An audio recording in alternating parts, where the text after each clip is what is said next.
उधर अमेरिकी खुफिया रिपोर्ट में खुलासा हुआ है कि रूस 3 बाल्टिक देशों को यूक्रेन की तरह हड़प सकता है। पुतिन के टारगेट पर पूर्वी यूरोप के भी देश बताए गए हैं। इस बीच मियामी में पीस डील मीटिंग में जेलेंस्की ने फिर से सिक्योरिटी गारंटी मांगकर पुतिन को भड़का दिया है। पुतिन ने ऐलान किया है कि क्रिसमस पर सीज फायर नहीं, डबल फायर होगा।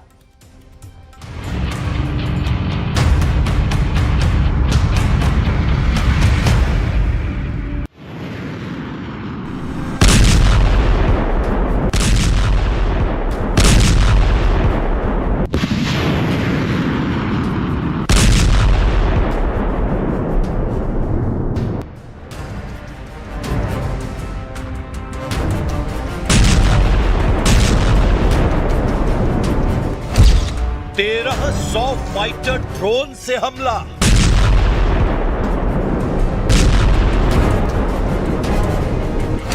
12,000 एरियल बम का विस्फोट,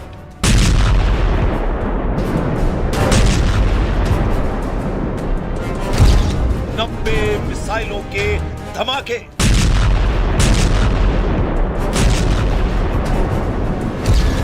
ने जंगी जेटों से यूक्रेन जला डाला।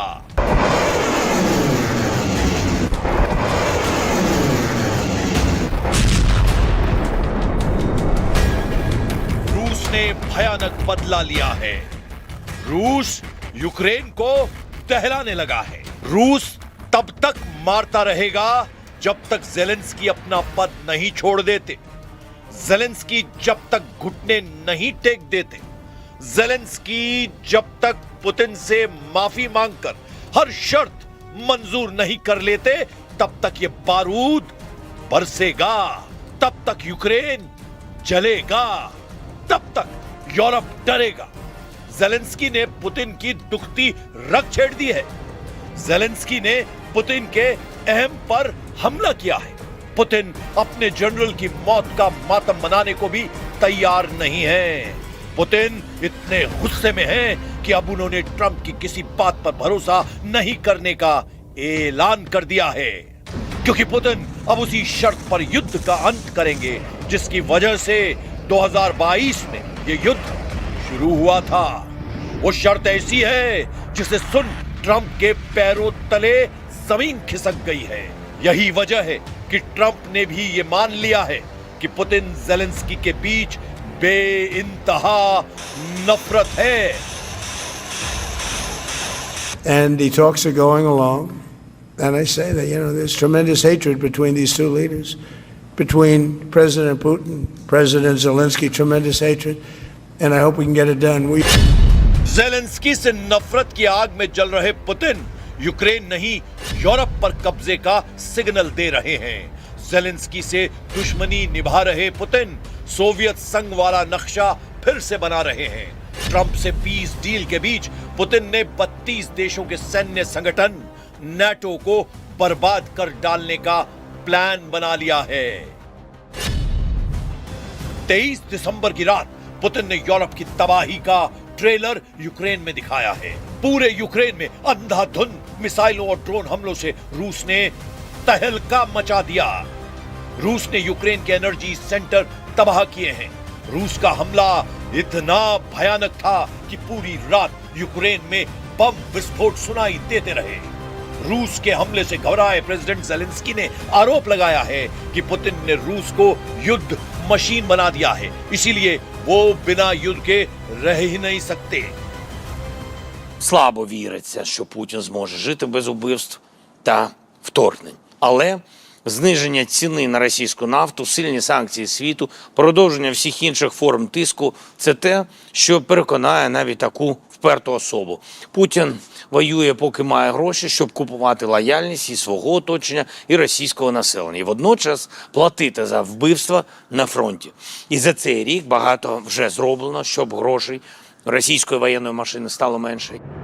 जेलेंस्की से अलग सुर आलाप रहे प्रेसिडेंट डोनाल्ड ट्रंप पुतिन से पीस डील को फाइनल स्टेज में बता रहे हैं, मगर जो बात जेलेंस्की कह रहे हैं वही इनपुट अमेरिकी खुफिया एजेंसी की टॉप सीक्रेट रिपोर्ट में सामने आई है। रॉयटर्स के मुताबिक पुतिन के इरादे वही हैं जो 2022 में यूक्रेन पर हमले के वक्त थे। अमेरिकी खुफिया रिपोर्ट के मुताबिक पुतिन पूरा यूक्रेन और पूर्व सोवियत ब्लॉक के देशों, जिनमें नाटो सदस्य भी शामिल हैं, उन्हें कब्जा करने की कोशिश में है। अमेरिकी हाउस इंटेलिजेंस कमेटी के डेमोक्रेट मेंबर माइक क्विगली ने दावा किया है कि पुतिन को यूक्रेन से ज्यादा बहुत कुछ चाहिए।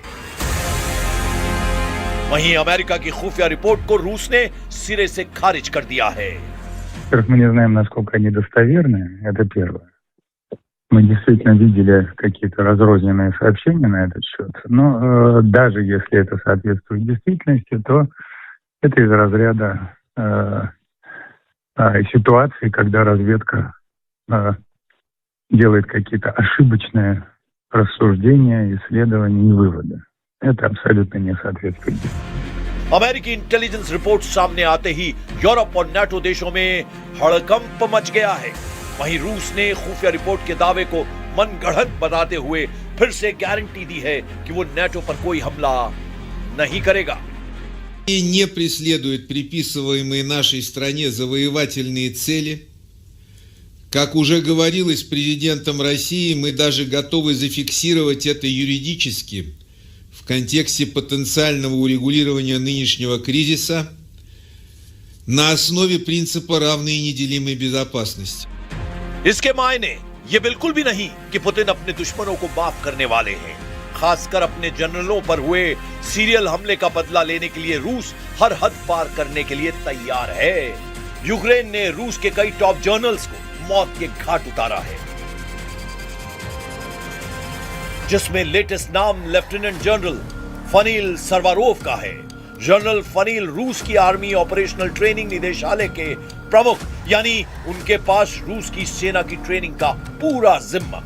जनरल फनील से पहले यूक्रेन पर लेफ्टिनेंट जनरल यारोस्लाव मोस्कालिक को 25 अप्रैल 2025 को मॉस्को के पास कार बॉम्ब ब्लास्ट में उड़ाने के आरोप लगे थे। यारोस्लाव रूसी सेना में ऑपरेशनल डायरेक्टरेट के डिप्टी हेड थे। वहीं मॉस्को में ही लेफ्टिनेंट जनरल इगोर किरिलोव को 17 दिसंबर 2024 को इलेक्ट्रिक स्कूटर में रखे बम धमाके से उड़ा दिया गया था। जनरल किरिलोव रूस के न्यूक्लियर, बायोलॉजिकल और केमिकल प्रोटेक्शन ट्रूप्स के चीफ थे।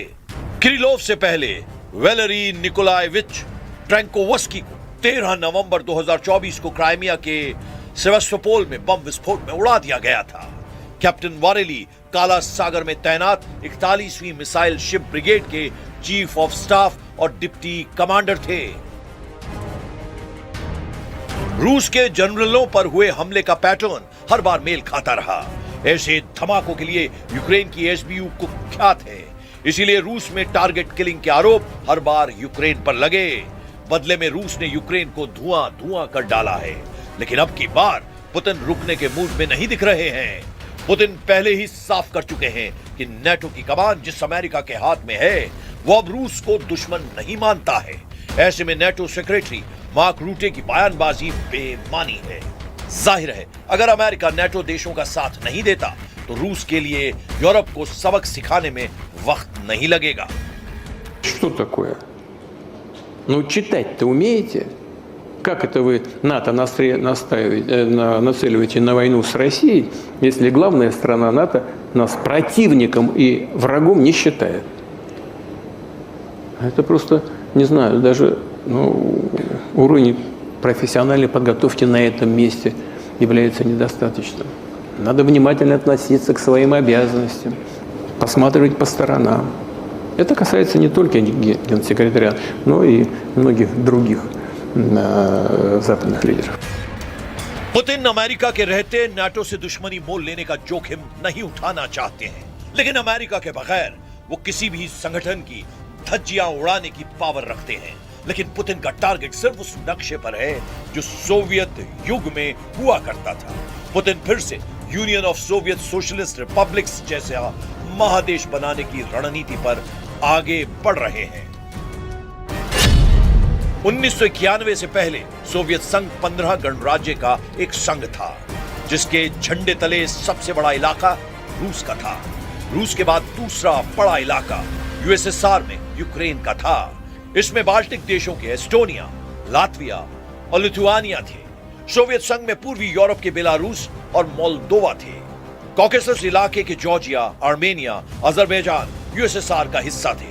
वहीं मध्य एशिया से कजाकिस्तान, उज्बेकिस्तान, तुर्कमेनिस्तान, किर्गिस्तान और ताजिकिस्तान से मिलकर सोवियत संघ बना था। अमेरिकी इंटेलिजेंस रिपोर्ट में जिन देशों को पुतिन से फिलहाल खतरा जताया जा रहा है वो बाल्टिक देश और पूर्वी यूरोप के हिस्से वाले हैं। जाहिर तौर पर बेलारूस को पुतिन से कोई खतरा नहीं, मगर यूक्रेन के बाद बाल्टिक देशों की दुखदुखी पुतिन ने बढ़ा दी है। प्रेसिडेंट जेलेंस्की ने जानकारी दी है कि रूस क्रिसमस पर किसी भी तरह का सीज फायर नहीं करने वाला है। मतलब पुतिन की तरफ से दुश्मनों पर कोई मुरव्वत नहीं होगी। Проблемне питання в тому, що коли Росія каже, різдвяного перемир'я не буде, я вважаю, що це, в принципі, завжди вони, те, що вони говорять, вони підкреслюють такі залякування. І, в принципі, я попросив після їх цих сигналів максимально посилитись нашу розвідку, ну і зрозуміти, що, де ми знаходимося. Ми розуміємо, що якраз в ці дні вони можуть і, ну, це в їх характері на Різдво, бо так, ви знаєте, саме на наше Різдво, так, да, зробити якийсь масований удар, і тому я хотів... हथियार के बदले हथियार, जनरल के बदले जनरल, जमीन के बदले जमीन, पुतिन हर एक बात का हिसाब लेंगे, गिन गिन कर बदला लेंगे।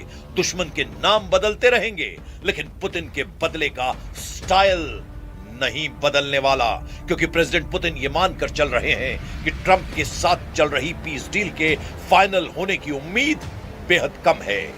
मियामी में चल रही पीस डील पर पुतिन के प्रवक्ता दिमित्री पेस्कोव ने नाराजगी जाहिर की है। पेस्कोव अमेरिका के उपराष्ट्रपति के ब्रेक थ्रू वाले बयान पर भड़के हुए हैं। पेस्कोव ने कहा है कि पीस डील में अब तक कुछ भी खास नहीं हुआ है। ऐसे में जेडी वेंस किस ब्रेक थ्रू का दावा कर रहे हैं ये उनकी समझ में नहीं आ रहा है। यानी मियामी में जो डायलॉग बाजी हो रही है वो मॉस्को को मंजूर नहीं। पुतिन उन्हीं शर्तों पर युद्ध समझौता करेंगे जो उनकी तय की हुई है।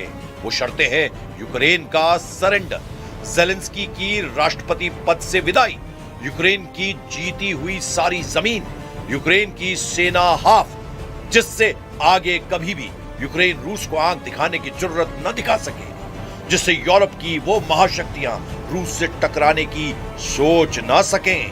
पुतिन अपने स्टैंड से टस से मस नहीं होंगे। यानी फैसला यूक्रेन को करना है, यूरोप को करना है। फैसला ये कि युद्ध करना है या अपना वजूद बचाए रखना है।